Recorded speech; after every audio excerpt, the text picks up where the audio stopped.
Keeping up with our motto, let learning be a joy and teaching a pleasure, here we are with the remote teaching and learning process to bridge the gap. Happy learning to all students. Hello students, we are going to start chapter 6 of history today. The name of the chapter is Conflicts with the Mughals, Part 1. In the previous chapter, you have studied about Shivaji's establishment of Swaraj and how Adil Shahi and Mughals invaded Swaraj. In this chapter, we will learn about Shivaji's conflicts with Mughals as Mughals posed a great threat to the Swaraj. So let's begin with Shaishtakhans Innovations. Shaishtakhan was a Subedar and a general in the Mughal army.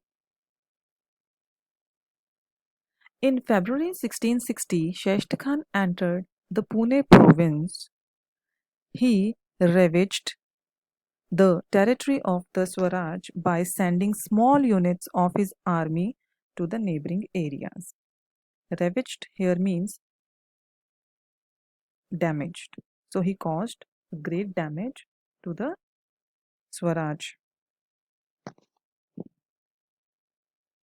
He encamped at Chakan, means he stopped at Chakan. Chakan is a place in Pune, Maharashtra.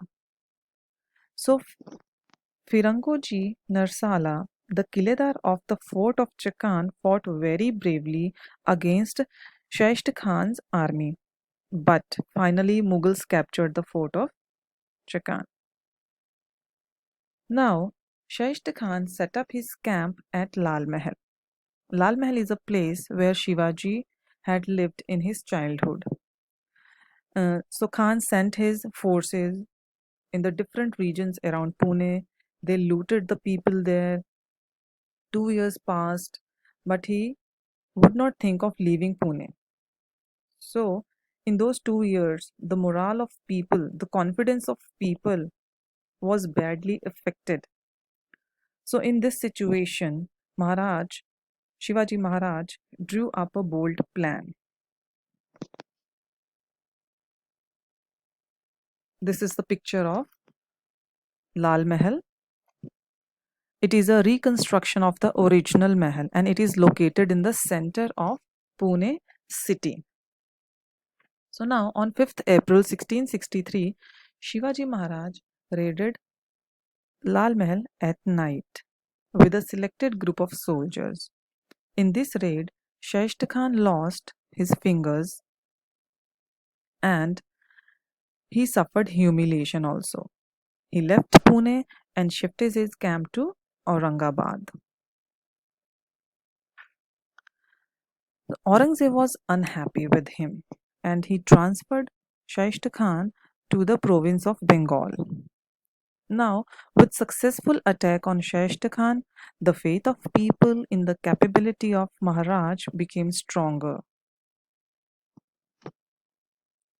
Next is the Surat Campaign. In 3 years' time, Shaishtakhan had damaged large territories of Swaraj. So it was necessary to take some steps. For this, Shivaji Maharaj devised a plan for teaching the Mughals a lesson.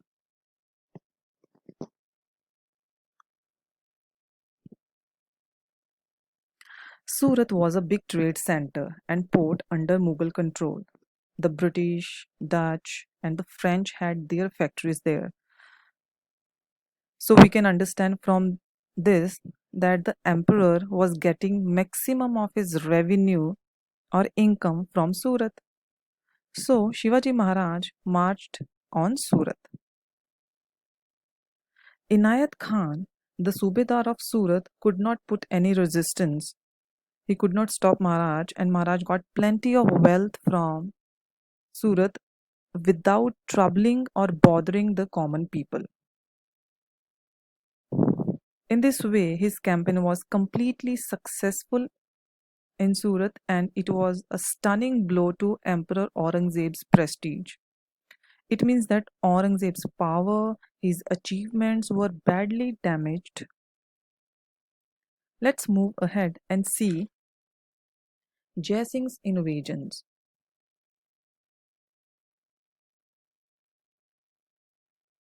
To curb or to control the increasing activities of Shivaji Maharaj, Aurangzeb sent Mirza Raja Jaising to Pune.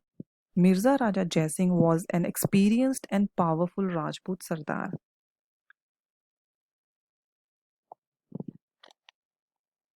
So he started rallying all the forces against Shivaji Maharaj.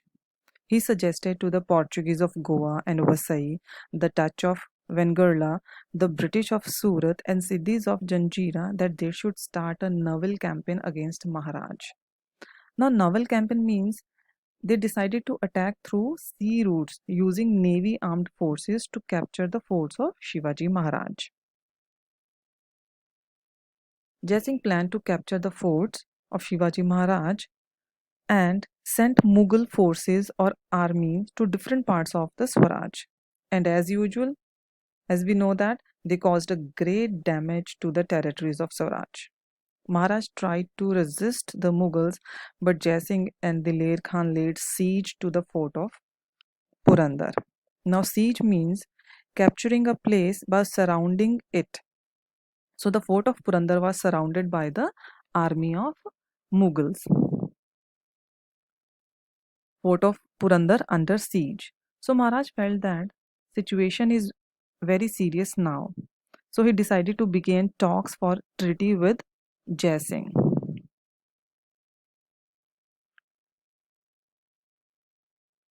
Because Murar Baji Deshpande fought with great courage, but when he lost, then situation became worst. So now Maharaj saw the seriousness of the situation, and he met Jaising personally and signed a treaty with him, which is known as the Treaty of Purandar. It was signed in June 1665. Now let's see some of the terms of the treaty. According to it, Maharaj gave to the Mughals 23 of his forts. He also gave territories. He also gave territories from where he used to get annual revenue of 4 lakh horns. Aurangzeb ratified this treaty. Ratified means approved. He approved this treaty. And finally,